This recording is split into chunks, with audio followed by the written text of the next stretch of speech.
जम्मू कश्मीर में सुरक्षा बलों को बहुत बड़ी कामयाबी मिली क्योंकि टारगेट किलिंग का मास्टरमाइंड कर दिया गया ढेर। सुरक्षा बलों को बहुत बड़ी कामयाबी, आतंक के एक और अध्याय का अंत कर दिया गया। 10 लाख का इनामी और टारगेटेड किलिंग का मास्टरमाइंड लतीफ राथर मार गिराया गया। लश्कर आतंकी और टीआरएफ का कमांडर लतीफ राथर घाटी में आतंक का दूसरा नाम बन गया था। महीनों से सुरक्षा बलों को लतीफ की तलाश थी। आखिरकार खुफिया इनपुट के बाद मंगलवार की रात उसका सुराग मिला और सुरक्षा बलों ने उसे धर लिया। बुधवार सुबह 5:30 बजे एनकाउंटर शुरू हुआ। करीब 12 घंटे की गनफाइट के बाद सिक्योरिटी फोर्सेस ने लतीफ समेत 3 आतंकियों को मार गिराया। उन्हें पहुंचा दिया गया जहन्नुम।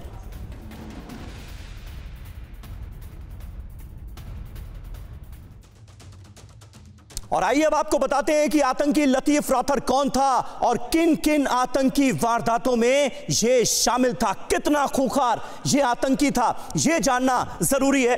देखिए, लश्कर और टीआरएफ का कमांडर था लतीफ राथर और आतंक का पर्याय बना हुआ था इस पूरे इलाके में। सुरक्षा बलों की लिस्ट में 10 लाख का वांटेड आतंकी था लतीफ और इससे आप अंदाजा लगा सकते हैं इसके कारनामों के बारे में। कश्मीरी पंडितों का दुश्मन इसे माना जाता था। टारगेटेड किलिंग का मास्टरमाइंड था लतीफ और ऐसा लग रहा था इसकी हरकतों से, इसके एक्शन से कि सरहद पार से इसे क्लियर निर्देश मिले हैं कि टारगेटेड अटैक करना है जम्मू कश्मीर में।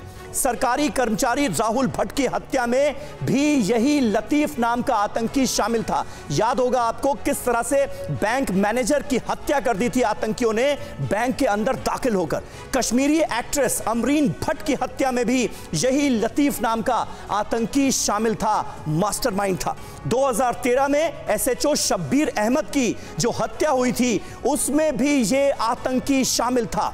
एक्टिव आतंकी था, लगातार एक के बाद एक आतंकी गतिविधियों को अंजाम दे रहा था। 24 जून 2013 को सेना के काफिले पर हमला जो हुआ था उसमें भी ये आतंकी मुलव्विस था और 8 जवानों की शहादत हुई थी इस बड़े हमले में। यानी 2013 से लेकर 2022 तक लगातार एक के बाद एक आतंकी गतिविधियों को अंजाम दे रहा था ये लतीफ और इसलिए इसका मारा जाना कितने बड़े सुकून का विषय है ये हम और आप अंदाजा लगा सकते हैं।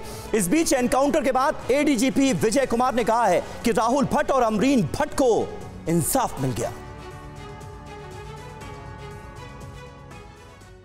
है जो कभी अबू कासिम का राइट हैंड होता था उसके साथ चलता था। 24 जून 2013 को हैदरपुरा पर आर्मी कन्वा पे एक मेजर अटैक हुआ था। यही लतीफ राथर है जो अपने गाड़ी में पहले टेररिस्ट को, पाकिस्तानी को, इरशाद गनी को अपने घर में रखा और अपने गाड़ी में लाके हैदरपुरा तक ड्रॉप किया था, जिसमें कि 8 जवान शहीद हो गए थे, 19 इंजर्ड हो गए थे। उसके बाद 2013 में ही हमारे एसएचओ चुरा थे एसआई सबीर अहमद साहब, उस पर अटैक किया था जिसमें एसएचओ साहब शहीद हो गए थे और 2-3 सिपाही भी जख्मी हो गए थे। उसके बाद जब ये लास्ट ईयर ये रिलीज हुआ जेल से, तो इस साल मई में हम सब जैसा जानते हैं कि जो एक कश्मीरी पंडित थे राहुल भट्ट, जो मुलाजिम थे चुरा तहसीलदार के ऑफिस में, उस पर अटैक किया था कातिलाना। हम लोग इसके पीछे तभी से लगे हुए थे। उसके 2 दिन के बाद, 3 दिन के बाद ये अमीर भट्ट पर अटैक किया था। तो दोनों किलिंग में जो इसके साथ एसोसिएट किया था, जैसे राहुल भट्ट के किलिंग में 2 एफटीवी था, उसको हम लोग पहले मार गिराए थे और अमीर भट्ट के साथ किलिंग में लतीफ़ के साथ 2 और टेररिस्ट था, उसको मार गिराए थे। ये बच गया था, जैसा जिसका जिक्र बार बार आप लोग भी करते आए, हम भी करते हैं। हम लोग ये मारा गया। आज अमीर भट्ट को भी, राहुल भट्ट को भी इंसाफ मिला है।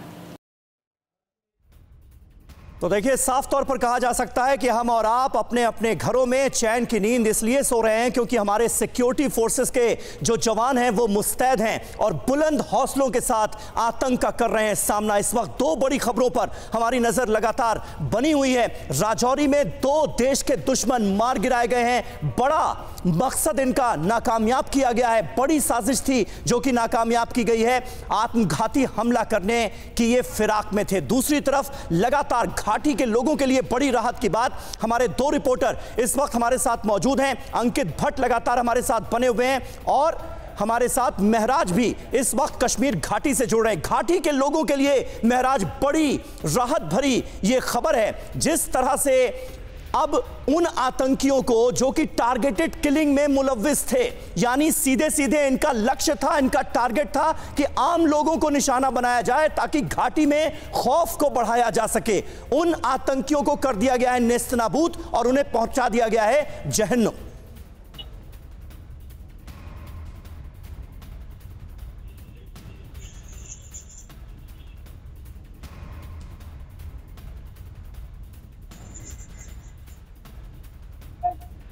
महराज, आवाज मिल रही ना आपको?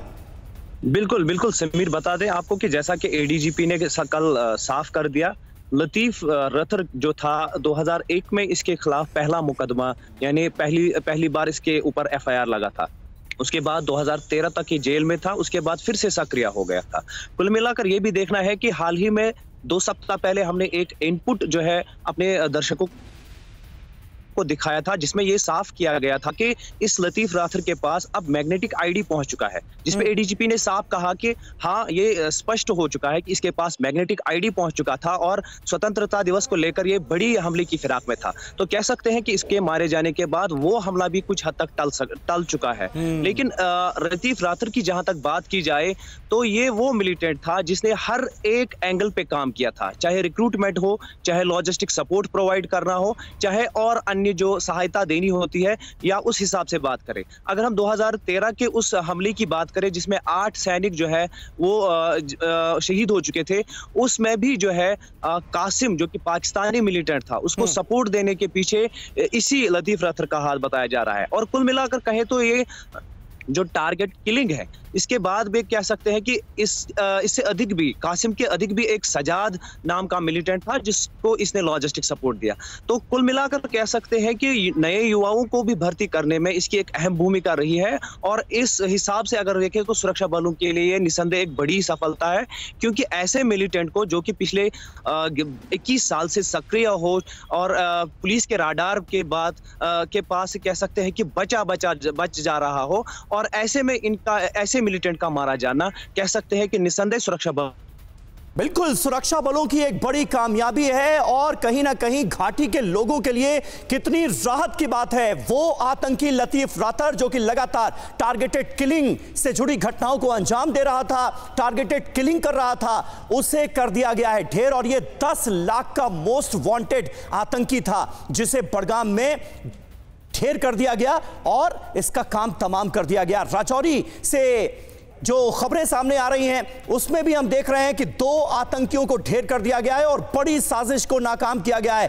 अंकित भट्ट हमारे संवाददाता इस वक्त वहां से हमारे साथ मौजूद हैं और इस एनकाउंटर से जुड़ी पल पल की अपडेट हम तक पहुंचा रहे हैं। अंकित, जो थोड़ी देर पहले खबर आई वो ये कि 5 हमारे जवान भी घायल हुए हैं इस एनकाउंटर को अंजाम देते वक्त, उनके बारे में कोई जानकारी, क्या हालत है उनकी, अब उसको लेकर कुछ और डिटेल सामने आ पाई है क्या? हाँ,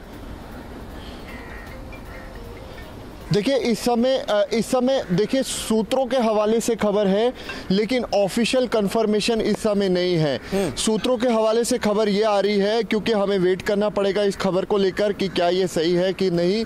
लेकिन जो हमारे सूत्र है उनका ये बताना है कि 3 भारतीय सेना के जवान जो है इस एनकाउंटर में शहीद हुए हैं, वहीं 2 जवान जो है वो इस समय इंजर्ड है। और इन सब के बीच अभी ये पूरी तरीके से ऑफिशियल स्टेटमेंट भारतीय सेना का नहीं आया है, यह हमारे सूत्र हमें बता रहे हैं। इस खबर के लिए हमें वेट करना पड़ेगा, देखना होगा कि भारतीय सेना इस खबर को लेकर क्या कुछ स्टेटमेंट देती है। बहुत शुक्रिया अंकित भट्ट आपका जम्मू से, और श्रीनगर से हमारे सहयोगी महराज अहमद हमारे साथ मौजूद थे। बहुत बहुत शुक्रिया इस तमाम जानकारी और अपडेट के लिए।